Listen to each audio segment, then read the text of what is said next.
Good evening, Harlan. I'm Miss Cornelius, and I'm a third grade teacher at Harlan, and tonight I'm going to read The Poppy Lady by Barbara Elizabeth Walsh. This book was written as a tribute to those who have served our country, to all of our veterans. March 1917. German U-boats had sunk another American ship, and the nation was outraged. Would the president call for war? Would Congress agree? Moina Bell Michael prayed not.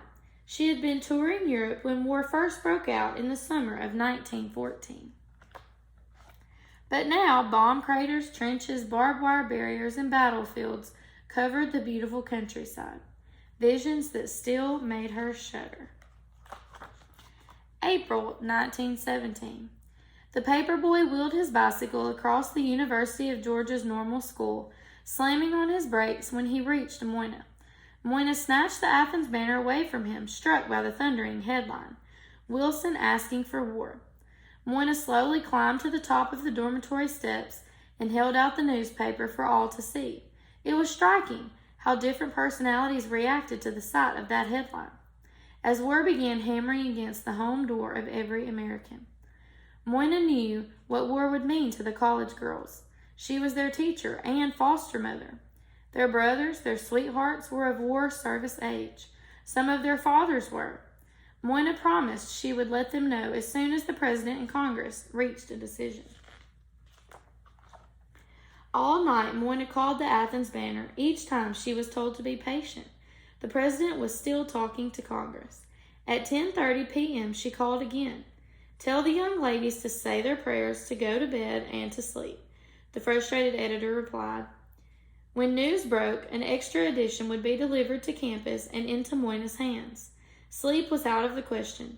On campus, Moina looked to the stars and moon, bright on this clear springtime night, and breathed the scent of white Cape jasmine blossoms.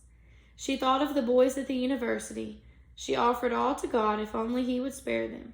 She thought of boys throughout the country, if only she could go in their place. Before dawn, the edition finally arrived.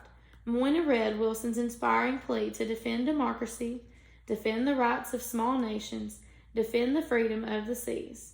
America was going to war. Moina vowed to do everything she could for the soldiers, to remember them. Moina knitted socks and sweaters, rolled bandages for the Red Cross, and when enlisted friends and students came to say goodbye, she gave them a little remembrance to take overseas. But Moina wanted to do more. She delivered books, magazines, and candy to their camps nearby.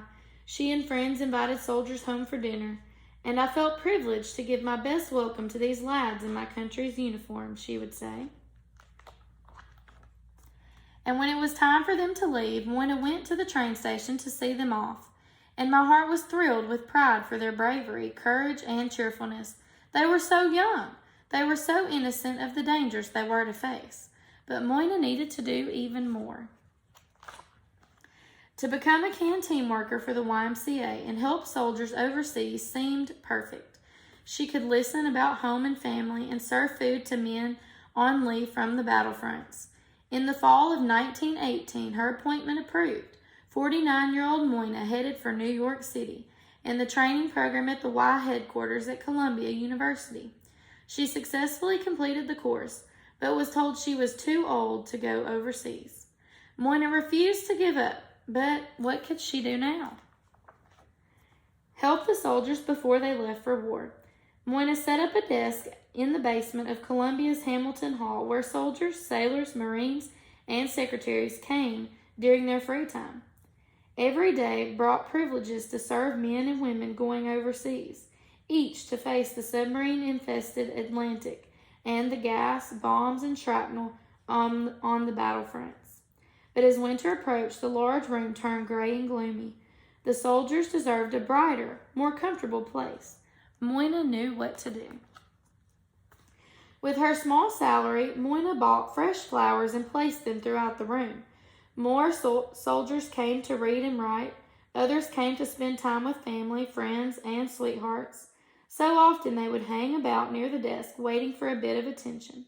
And Moina was happy to look at photographs, listen to letters, and share the latest hometown news. but she needed to do even more. One Saturday morning, a soldier left a magazine at her desk. Moyna turned to a marked page to find "We Shall Not Sleep" by Lieutenant Colonel John McCrae, a Canadian physician. He had read the poem many times, but she read it again. Touched by McCrae's tribute to the soldiers he could not save on the battlefields of Flanders. The poem was most strikingly illustrated in color. Spirits of soldiers floated among the battleground, covered in white crosses and bright red poppies. There were no names on the crosses, no memory of who rested beneath the red poppies. And Moyna knew what she had to do. She read the last verse slowly. "Take up our quarrel with the foe.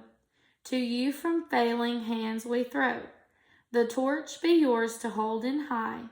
If ye break faith with us who die, we shall not sleep though poppies grow in Flanders fields." To Moyna it seemed as though the silent voices again were vocal whispering. She thought of friends and students and the soldiers at the Y and knew she could never forget them. Moyna turned over an envelope and wrote a pledge, ending with a promise. "And now the torch and poppy red we wear in honor of our dead. Fear not that ye have died for naught. We'll teach the lesson that ye wrought in Flanders fields." When she finished, Moyna looked up at 3 war workers standing by her desk. On behalf of everyone, they had come to repay her for her kindness. She shared both poems with the men, impressed.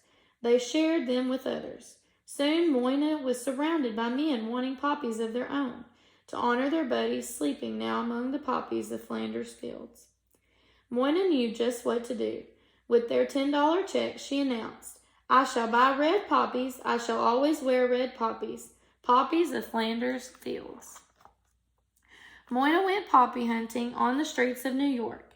It never occurred to me the difficulty I would have in finding artificial poppies of Flanders fields in the novelty shops of New York City.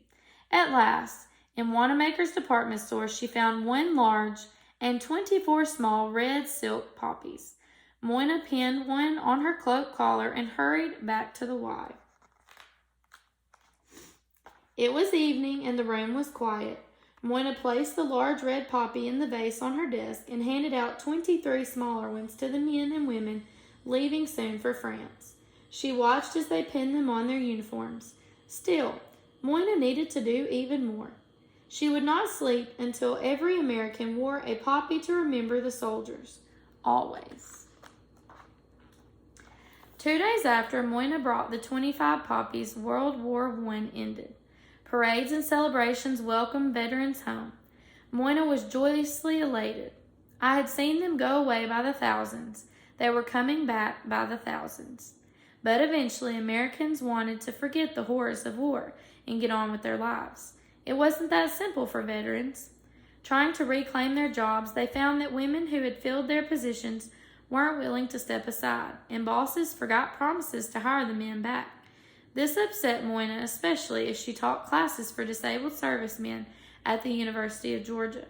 Some were wounded or suffered the lingering effects of poison gas.